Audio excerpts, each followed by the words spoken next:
안녕하십니까, 홍철기입니다. 오늘은 2024년 1월 12일이고요. 정말 바쁘신 분 모셨습니다. 이창근 국민의힘 하남시 당협위원장입니다. 안녕하십니까? 네, 안녕하세요. 수도권은 언제나 험지잖아요, 총선을 앞두고. 그렇죠. 네, 그런데 결국에 이번에는 민생, 부동산, 경제 이런 쪽에서 승부가 날 것 같은데 네. 이야기 좋게 국민의힘 내지는 하남에서의 전략은 어떻게 될 것인지 말씀을 해주시죠. 단연코 저는 중소기업 소상공인으로 예. 얘기하고 싶어요. 왜? 중소기업 소상공인 정책. 예. 자, 여러분들 우리 문재인 정부 때 한번 다시 얘기해 볼게요. 물론 문재인 정부 때 코로나19라고 하는 코비드-19 팬데믹이라는 게 전 세계에 영향을 미쳤어요. 그러면은 코로나19를 극복하기 위해서 우리나라만 그랬던 게 아니라 전 세계 선진국들이 전부 다 확대 재정정책, 확대 금융정책을 폈어요. 예. 자, 확대 재정정책이라는 거는 뭐냐? 정부가 재정을 쏟아 부은 거예요. 확대 금융정책은 이자를 내리든 중앙은행에서 돈을 풀든 그렇게 한 거예요. 그 두 정책을 편 결과 그 후유증이 물가 상승으로 나타난 거예요. 그래서 물가를 잡기 위해서 어쩔 수 없이 금리 인상을 했지 않습니까? 그럼 그 금리 인상을 함과 동시에 고통을 받는 게 누굽니까? 소상공인 자영업자 그리고 우리 중소기업이에요. 제가 늘 강의 때나 방송 때나 얘기하지만 어느 정도 규모 이상의 기업은 규모의 경제라 그래서 위기를 극복할 수가 있어요. 왜? 규모의 경제가 돌아가기 때문에. 하지만 중소기업 소상공인 자영업자들은 그러나 외부 충격에 외부 경제 중에서도 외부 불경제라고 하죠. 안 좋은 영향. 거기에는 직격탄을 맞아요. 그게 바로 금리지 않습니까? 그래서 우리 정부가 윤석열 정부가 지금 내놓은 정책이 뭐냐? 중소기업들의 자금 지원을 위해서 약 8조 원을 올해 집행하겠다 이렇게 내놨고 그리고 대출금리 부담이 되는 데에 대해서 4% 초과되는 부분에 대해서는 은행권에서 돈 잔치하지 말고 은행권에서 이자 놀이하지 말고 은행권에서 상생하는 조치를 취해라. 그래서 4% 초과하는 부분에 대해서는 이자 부분을 소상공인들한테 환급하는 정책을 냈어요. 그리고 정부도 제2금융권에서 이렇게 대출을 받은 그러한 소상공인들에 대해서는 일정 부분에 대해서 환급을 해주는 정책을 폈어요.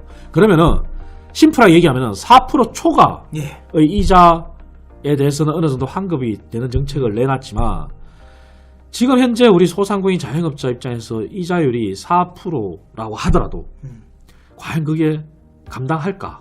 그렇죠. 감내할 수 있을까? 이런 의문이 드는 거잖아요. 맞습니다. 그러니까 거기에 대한 정책을 집권 여당으로서 정부가 일단 2024년도 예산을 어렵게 국회에서 통과시켰지만 야당은 그렇게 반대했지만 거기에 더해서 이제 추경도 있고 집권 여당으로서 표로 심판받는 것은 정당이에요. 우리 국민의힘이에요. 맞습니다. 그럼 한 발 더 나아가서 4% 초과가 아니라 4% 미만 중에서도 이하 중에서도 4% 이하 중에서도 정말 감내 못하는 소상공인 자영업자 아니면 우리 소기업, 중기업에 대해서도 한번 공식적으로 검토를 해서 공격적으로 한번 정책을 내놓을 필요가 있다. 저는 그 말씀을 먼저 드리고 싶어요. 일종의 싸움이니까 어렵더라도 해봐야 되는 거 아닙니까? 그렇습니다.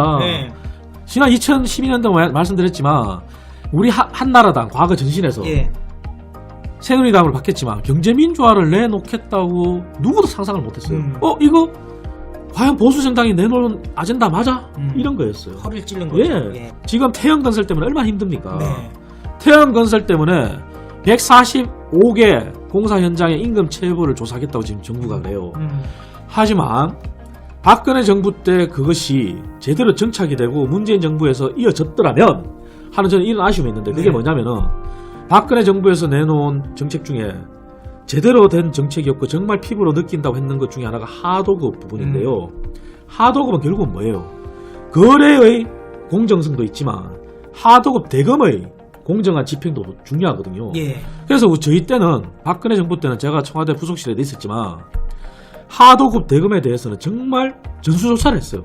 매월 전 업종에 대해서. 그래서 일벌백계 잘못한 사례가 하나 있으면 정말 일벌백계 한다는 걸로 해서 정말 일벌백계를 했어요. 그럼 그게 대기업 사이에서 퍼집니다. 정말 이거 잘못하다가 큰일 나겠다. 그래서 하도급 대금에 관해서 가장 호응을 받은 정부가 박근혜 정부였어요. 그리고 거기에 더 나아가서 하도급 직불제라 그래가지고 공사 현장 왜냐 정부 재정이 우리 시청자 여러분 쉽게 말씀드리면은 올해 정부 재정이 656조, 657조 정도 됩니다. 예.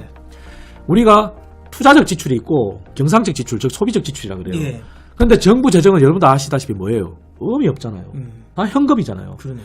근데 우리가 경제학에서 가장 심플하게 얘기하면은 제가 갖고 있는 돈 10,000원을 나 혼자 쓰면은 10,000원이에요. 그 돈이 우리 홍철기 우리 부장님하고 왔다 갔다 하면은 20,000원이 되는 거잖아요. 그러네요. 흐름에 그러니까 따라서. 똑같은 10,000원이지만 화폐가 이렇게 돈이 돌면은 예.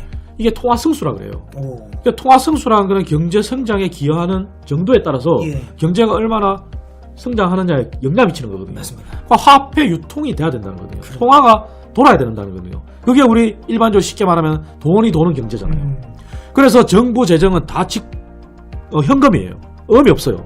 그러면은 경상적 지출, 소비적 지출은 우리 공무원들 급여주고 공직사회에 필요한 물품 사고 이런 거라고 하더라도 투자적 지출이라는 거는 정부가 SOC 집행하는 거, 공사 대금 집행하는 거, 예. 아니면은 정부 산하기관의 LH가 토목공사를 한다든지 주택을 짓는다든지 이런 것들. 그러면은 우리가 하도급 직불제라는 걸 넣었어요. 예. 뭐냐? LH가 돈을 원청에 예를 들어서 1억을 집행을 해요. 그 원청에서는 1억을 받고 그 다음 하청업체한테는 세컨 스테이지에 있는 하청업체한테는 어음을 줘요. 예. 그러니까 두 번째 하청업체가 또 하청을 줄 거 아닙니까? 그렇죠. 또 어음을 또 줘요. 어음이 들어가. 어음을 물고 늘어지면은 어음이 기간을 법으로 좁혀도 최대 90일까지 줄 수 있어요. 예. 3개월. 음. 그러면 3개월 그 근데 사이에 시차가 만약에 난다 그러면 예. 3개월이 아니라 또 계속 한 달씩. 4개월, 한 달씩 연장될 수 있는 거예요. 예, 그렇죠. 그러면은 대기업들은 우리 쉽게 아시는 것처럼 대기업들 돈 잔치 한다고 그러잖아요. 뭐냐? 은행에 돈을 쌓아놓고 있잖아요. 예. 왜 원청 기업들은 현금 받고 어음 주고 그럼 거기에서 재무적 이익이 생기는 거예요. 그러네요. 그래서 박근혜 정부에서 하려고 했던 것이 하도급 직불제라 그래가지고 일종의 금융기법을 이용하는 겁니다. 그럼 LH가 협력업체로 등록된 때는 저 말단까지 쉽게 말해서 우리가 언어지만 노가다라고 하는 일용직 공사 현장의 사람들까지도 다 현금이 직불이 되도록 그렇게 제도를 마련했어요. 그런데 그게 문재인 정부 들어와서 다 유명무실해졌거든요. 그러니까 이런 것들이 정착이 됐더라면 태양건설이 무너졌더라도 145개 현장 중에 과연 그게 태양 자체의 공사 현장도 있을 것이고 아니면 공공기관이 발주한 공사 현장도 있을 거 아니겠습니까? 그러네요. 그러니까 공공기관이 발주한 공사 현장에 대해서는 대금 걱정을 할 필요가 없었겠죠. 그래서 이런 부분들이 저는 아쉬운 거죠.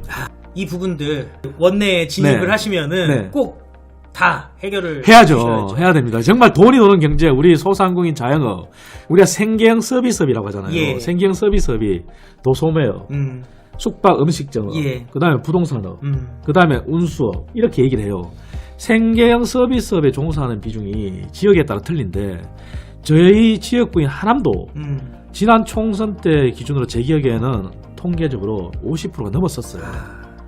그러면 경기도 확장했더라도 수도권을 확장하더라도 생계형 서비스 비중이 과반을 넘느냐 과반에 좀 못 미치냐지만 우리나라 산업 구조가 여전히 생계형 서비스업이 굉장히 높아요.